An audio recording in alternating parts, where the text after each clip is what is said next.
Fala, meu patrão, sucesso, hein? Sucesso, meu patrão. Esse aqui tranquilo, hein?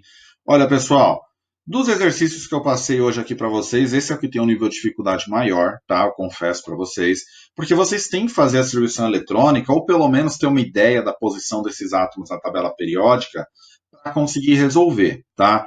Pessoal, alternativa correta, alternativa D, tá bom? E vamos entender por quê. Pessoal, ó, quando eu falo do magnésio e do cloro, o que acontece? O magnésio ele tem dois elétrons na última camada. O que vai acontecer? Ele vai doar esses dois elétrons e vai ficar o quê? Magnésio 2+. O cloro ele tem 7 elétrons na última camada. Ele vai receber um elétron, ok? Quando a gente fizer aqui, ó, a minha formulação, o que vai acontecer? Esse 2 vem aqui para baixo, o 1 vem para baixo do magnésio e você fica com a relação um átomo de magnésio para 2 átomos de cloro. Tudo bem? Galera, cálcio e oxigênio. Olha só, o cálcio ele tem 2 elétrons na última camada dele. Se ele tem 2 elétrons, ele vai doar esses 2 elétrons, faz muito mais sentido do que ele receber 6. E o que vai acontecer? Ele vai virar o cátion, cálcio 2+. Tudo bem? O oxigênio ele tem 6 elétrons na última camada dele. E o que vai acontecer aqui? Ele vira o ânion, oxigênio 2-, ele recebe 2 elétrons. Tá? Percebam o seguinte, números iguais e cargas diferentes. Quando eu fazer o cruzamento aqui, vai ficar 2:2. Pessoal, uma proporção 2:2 nada mais é do que uma proporção de 1:1. Tudo bem? Simplificando a fração aí, você tem uma proporção de 1:1. Tá? Lítio e oxigênio. O lítio ele tem um elétron na última camada. Ele vai doar esse elétron. Vai ficar lítio positivo. O oxigênio tem 6 na última camada dele. Ele vai receber 2. Ele vai ficar oxigênio 2-. Lítio positivo com oxigênio 2-. Quando eu fizer o cruzamento das cargas, o que vai acontecer? Eu vou ter o lítio, a carga positiva do lítio descendo para o oxigênio e as duas cargas negativas do oxigênio descendo para o lítio. Eu vou ter algo Li2O. Tá? Então a gente vai chegar numa relação 2:1. Tudo bem? Que é o que está ali na alternativa D. Pessoal, para o potássio e o brometo, olha só, e o bromo no caso, né?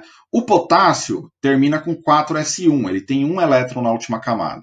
Qual que é a tendência dele? Perder esse elétron e virar o cátion K+. Tá? O bromo, olha só que curioso, ele tem 7 elétrons na última camada. Cuidado com esse 3d10 no meio do caminho, hein? Ele tem 7 elétrons na quarta camada, tá? Percebam, ele vai ganhar um elétron. Aqui a relação é 1:1, tá? Eu tenho uma carga positiva para uma carga negativa, a minha relação vai ser 1:1, tudo bem? Então, nesse caso, a alternativa correta é a alternativa D, tá bom? Pessoal, esse exercício eu vou mostrar a vocês com calma lá na live, tá? Um exercício bem complexo, mas é um exercício que vocês precisam fazer. Por quê? Fórmula química iônica tem que saber, tá? Você tem que saber montar justamente para você conseguir depois fazer reações químicas com espécies iônicas, que são muito importantes dentro da química inorgânica, tá bom? Pessoal, o que acontece? Os compostos iônicos que a gente estudou hoje, né, esses compostos que formam ligação iônica, o primeiro ponto que a gente tem que lembrar é o seguinte: eu tenho um metal e um ametal, o meu metal vai ter uma carga positiva, o meu ametal vai ter uma carga negativa e eu tenho interação eletrostática entre eles. Quais são as características desses compostos? E um exemplo clássico de um composto iônico é o sal de cozinha, tá? Alto ponto de fusão e ebulição, tá? Então, o NaCl, para vocês terem uma ideia, tem ponto de fusão lá de 801 graus Celsius, tudo bem? Justamente por ter um ponto de fusão muito alto, a maioria é sólido à temperatura ambiente, tá? E eles conduzem eletricidade tanto em meio aquoso quanto fundidos, tá? Quando eu falo fundidos é o quê? Quando eu atinjo o ponto de fusão dessa substância lá em 800 graus, ele conduz eletricidade. Porém, sólido, ele não conduz eletricidade, tá? Pessoal, por que esse tipo de composto iônico, conduz eletricidade em meio aquoso, né, dissolvido na água?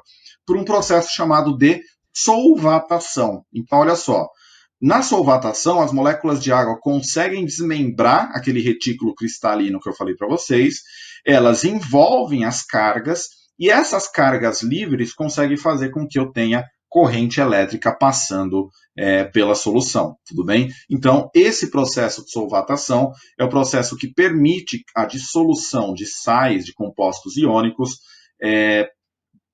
transmita uma quantidade de corrente elétrica, tudo bem? Água salgada, então, transmite corrente elétrica, ela permite a passagem de corrente elétrica, sim. Água pura, não, tudo bem?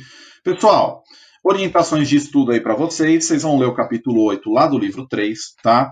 Vocês vão entregar na pasta de orientações de estudos os exercícios 3 e 4 lá da página 11, tá? Exercícios propostos, gente, não são exercícios de aula, tá? Cuidado. Pessoal, para vocês treinarem mais, vocês vão realizar as atividades lá do Portal SAS, tá? Isso aqui é um plus, isso aqui é um além, tudo bem? Para vocês irem além. O basicão do basicão está aqui, tudo bem? Entregar o formulário e entregar as orientações de estudo lá na pasta, tá bom? Pessoal, um grande abraço e feliz 12 de julho.